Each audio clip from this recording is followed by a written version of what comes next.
انہوں نے دھمکی بھی دی ہے کہ اگر پولیس نے اس کو گرفتار کر کے اس کے خلاف کارروائی نہ کی تو رجب بٹ کے گھر پر دھاوا بولا جائے گا اور وہاں پر بھی ہم حملہ کریں گے اور انہیں نقصان پہنچایا جائے گا۔ اس کے بعد رجب بٹ کے جو فیملی ممبران ہیں، جو یہاں پر کوئی عزیز و اقارب، جو قریبی دوست اور رشتہ دار ہیں، وہ بھی اپنے اپنے گھروں سے نکل کر کسی محفوظ جگہ پر چلے گئے ہیں کہ کہیں کوئی ایسا مذہبی جنونی گروہ جو ہے وہ ان کو نقصان نہ پہنچا دے۔ تو میں آپ کو بتاؤں کہ جب یہ ایف آئی آر درج ہونے لگی تھی، اس سے پہلے رجب بٹ نے بہت کوشش کی تھی اپنے ان پیاروں کو لوپ میں لیا اس نے کہ جی میرے خلاف یہ معاملہ ہو رہا ہے، اس کو روکا جائے، لیکن ایف آئی آر نہ رک سکی اور ایف آئی آر درج کر لی گئی، کیونکہ جب مذہبی جماعتیں پیچھے چڑھ دینا تو بہت پریشر ہو جاتا ہے۔ وہ تمام تر با اثر سیاسی شخصیات اور دیگر جو چاہنے والے رجب بٹ کے تھے اور اس کے سفارشی تھے، انہوں نے رجب بٹ سے ہاتھ اٹھا لیا۔ انہوں نے اس کو بالکل کلیئر میسج دیا کہ یہ ہم سے بھاری کام ہے بھائی، تم نے تو جو کرنا تھا وہ کر لیا، اب تمہاری وجہ سے یہ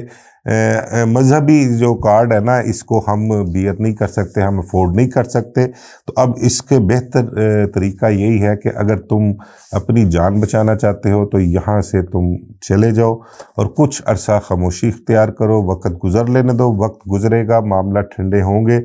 باقی لوگوں کو بھی بیٹھ کے پھر سمجھایا جائے گا تو کچھ کیا جا سکتا ہے، ادروائز اس معاملے میں وہ کچھ نہیں کر سکتے۔ اس وجہ سے رجب بٹ کو بھاگ کر جانا پڑا۔ بہرحال رجب بٹ ہے تو ایک مسلمان ہے، لیکن غلطی کر بیٹھا ہے، غلطی کی اس نے معافی بھی مانگ لی ہے، تو اس حد تک تو میرا خیال نہیں جانا چاہیے کہ اس کے ساتھ معاملات ایسے ہوں کہ اس کی جان کے دشمن بن جائے، کیونکہ سمجھ سبھی کو ہے کہ وہ، میں نے پہلے بھی بات کی کہ حادثے کا مراسا بن گیا، وہ لاؤبالی میں یا روانگی میں یا کچھ اپنی دولت کے نشے میں کچھ الفاظ ایسے منہ سے نکال بیٹھا ہے جو اس کو نہیں کہنے چاہیے تھے۔ بہرحال اس نے معذرت بھی کی ہے اس کی، اور معذرت کو اس کی قبول کرنا چاہیے اور معافی بھی دینی چاہیے، بڑے پن کا مظاہرہ کرنا چاہیے، کیونکہ اسلام جو ہے وہ اتنا تنگ نظر نہیں ہے، ہمارا دین جو ہے وہ اتنی مطلب کہ سختی اس میں نہیں ہے، اتنا لوگوں کے اگینسٹ نہیں ہمارا دین اسلام ہے، اس میں بہت سی چھوٹ ہے، بہت سے معاملات جو ہیں آسانیوں کی طرف ہیں، تو ایسے معاملات میں بھی دیکھنا چاہیے ہمارے جو عالم ہیں، جو ہمارے اپنا علماء کرام ہیں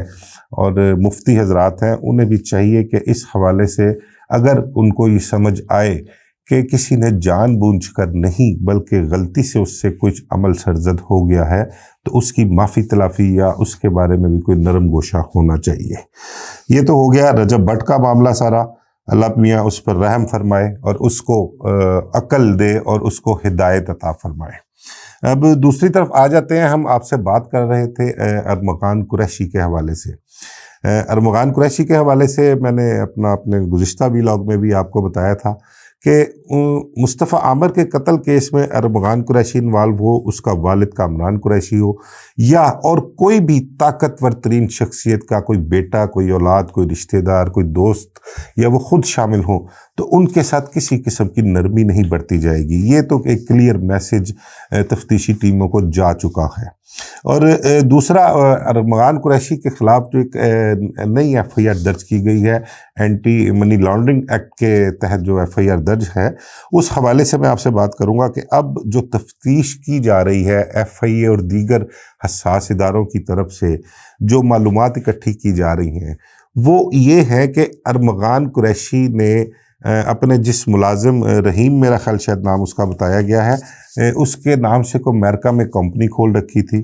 ایک تو وہ اس کمپنی کے نام پر اور کال سینٹر کے نام پر یہاں پر جو لڑکے لڑکیاں رکھے ہوئے تھے۔ اچھا، ایک چیز آپ کو بتاؤں کہ کال سینٹرز پہ جو لڑکے لڑکیاں کام کرتے تھے یہاں پر، یہی نہیں بلکہ عام روٹین میں جتنے بھی کال سینٹرز ہیں وہاں پر عام دفاتر یا عام پرائیویٹ سیکٹر میں جو سیلریز دی جاتی ہیں نا لوگوں کو، اس سے 2 گنا 3 گنا زیادہ تنخواہیں کال سینٹرز میں لڑکے اور نوجوان لڑکیوں کو دی جاتی ہیں۔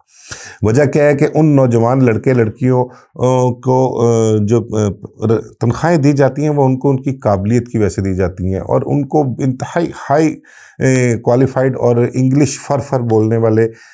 لڑکے لڑکیاں چاہیے ہوتی ہیں، جو کسی گورے کو یا ابراڈ میں کسی بھی شخص کو قائل کرنے کی صلاحیت رکھتے ہوں۔ ان کی تنخواہیں لاکھوں میں ہوتی ہیں، اور پھر ان سے ریورس جو اپنا کہتے ہیں کہ ریوارڈ جو ہے نا، واپسی، وہ کروڑوں میں لی جاتی ہے۔ یہی نوجوان لڑکے لڑکیاں باہر گوروں کو اپنی باتوں میں بہلا پھسلا کر ان سے معلومات حاصل کرتے ہیں، ان کے بینک اکاؤنٹس کے متعلق جو دیگر ان کے مالی معاملات ہیں، اور پھر یہ انہیں ڈالروں کی شکل میں لوٹتے ہیں۔ اور وہ ارمغان کے بارے میں تو آپ کو بتاؤں کہ اس کے بارے میں جو تفتیش میں بات سامنے آئی، وہ کہتے ہیں کہ 3، 4، 5 لاکھ ڈالر تک، 3، 4 یا 5 لاکھ ڈالر تک وہ ماہانہ کمایا کرتا تھا اس 2 نمبر طریقے سے لوگوں کو لوٹ مار کر کے۔ اب یہ آپ نارمل دیکھ لیں، یہ کوئی 8 سے لے کے کوئی 12-14 کروڑ روپے تک ماہانہ رقم بنتی ہے جو کہ وہ کمایا کرتا تھا۔ وہ حرام کمائی تو پھر اب اس کا پھر والی وارث بھی کوئی نہیں بنتا، پھر بعد میں اسی طرح سے نکلتی ہے۔ بہرحال ہم آتے ہیں اپنے مدعے کی طرف کہ اب جو تفتیش کر رہے ہیں حساس ادارے، اور ہمارے ایف آئی اے کے اینٹی منی لانڈرنگ ایکٹ کے تحت جو ایف آئی آر درج کی ہے، وہ ایف آئی آر کے مطابق تفتیش کر رہے ہیں، اور اس حوالے سے تفتیش کر رہے ہیں کہ ارمغان قریشی کی طرف سے جو ہنڈی حوالے کا کاروبار کیا جاتا تھا دوسرے ممالک میں، ان ممالک کی فہرست میں انڈیا بھی شامل ہے یا نہیں، کیونکہ انڈیا ایک واحد ملک ہے all over the country, Pakistan کے لیے میں آپ سے بات کر رہا ہوں کہ پاکستان سے اگر انڈیا کے لیے حوالے ہنڈی کا کاروبار کیا جائے نا، تو اس کی پرسنٹیج بہت زیادہ ہے، حیران کن طور پر 30-35% تک لوگ پیسے لیتے ہیں انڈیا کا کام کرنے کے لیے حوالے ہنڈی کا۔ اس میں بہت زیادہ منافع ہے، باقی دوسرے ممالک میں بھی منافع تو ہے، لیکن سب سے زیادہ منافع یہاں پر ہے۔ ایک تو وہ لسٹ جو ہے وہ اپنا تیار کی جا رہی ہے، ان لوگوں کا سراغ لگایا جا رہا ہے کہ اس نے کن لوگوں کے ساتھ حوالے ہنڈی کا کاروبار کیا، جو بیرون ممالک امریکہ کہہ لیں یا دوسرے ممالک جو ہیں وہاں پر وہ کون لوگ ہیں، یا باہر سے اگر کوئی رقوم منگوائی گئی ہیں حوالے ہنڈی کے ذریعے، یہاں جن کو فراہم کی گئی، یہاں پر رہنے والے کون لوگ ہیں، وہ یہاں پر اور بیرون ممالک کن کن سرگرمیوں میں ملوث ہیں، ان کے کاروبار کیا ہیں۔ کہیں ایسا تو نہیں کہ یہ حوالے ہنڈی کا کاروبار کرنے والے لوگ پاکستان مخالف سرگرمیوں میں ملوث ہوں، دہشت گرد گروہوں کے ساتھ ان کے روابط ہوں، یا ان کو وہ فنڈنگ کرتے ہوں، یا ارمغان کے ہی کسی دہشت گرد گروہ کے ساتھ تعلقات ہوں اور وہ ان کے لیے حوالے ہنڈی کا کاروبار کرتا ہو۔ یہ اس حوالے سے بہت اہم تفتیش ہو رہی ہے، اور کرنی بھی چاہیے، اور تمام معاملات کو سامنے بھی لے کر آنا چاہیے، اور اس میں کوئی چیز جو ہے وہ پوشیدہ نہیں رکھنی چاہیے۔ اگر کوئی ایسا معاملہ سامنے ہے تو اس کو بالکل کلیئر کٹ تفتیش میں لے کے آئیں اور ان کو فکس کیا جائے اس سارے معاملات میں۔ دوسرا آپ سے بات کروں، میں مارشا کے حوالے سے ایک بات کروں، اس کے حوالے سے ایک دوست سے میری بات ہوئی تھی کل، وہ بیٹھے بیٹھے اس نے ایک مثال سنائی مجھے بڑی ہنسی بھی آئی، اور مجھے وہ فٹ بھی بڑی نظر آئی۔ اس کا کہنا تھا کہ ایک لڑکی ہوتی ہے، اس کو نہ کسی سے عشق ہو جاتا ہے، وہ اپنی سہیلی سے پوچھتی ہے کہ یار مجھے یہ بتاؤ آپ کہ آنسو دینے والا جو ہے وہ دل کے زیادہ قریب ہوتا ہے یا آنسو پونچھنے والا دل کے زیادہ قریب ہوتا ہے؟ تو اس کی سہیلی نے اسے پوچھا کہ کیا مسئلہ کیا ہے مجھے بتاؤ۔ اس نے کہا نہیں، پہلے مجھے جواب دو، مسئلہ میں تمہیں بعد میں بتاؤں گی۔ اس نے کہا یار بڑا سمپل سا جواب ہے اس کا، کہ جس نے آنسو دیے ہوتے ہیں نا، وہ اپنا مقصد پورا کر چکا ہوتا ہے، اور جس نے آنسو پونچھنے ہیں وہ اپنا مقصد پورا کرنے کے قریب ہوتا ہے، لیکن ہوتے دونوں بغیرت ہی ہیں۔ یہ بڑا کلیئر میسج اس نے دیا۔ تو یہ مثال مجھے بڑی فٹ آئی۔ دیکھیں، میں یہ بات کرنے کا مقصد یہ ہے کہ مصطفیٰ عامر اور ارمغان قریشی تھے تو دونوں ایک ہی تھالی کے چٹو بٹے، دونوں کا کام ایک ہی تھا، منشیات کا کام کرتے تھے، عیاشیاں اکٹھے کیا کرتے تھے۔ لیکن سلام ہے مصطفیٰ عامر کو، اس کے پیرنٹس کے لیے ہمدردیاں ہیں، دکھ کا اظہار ہے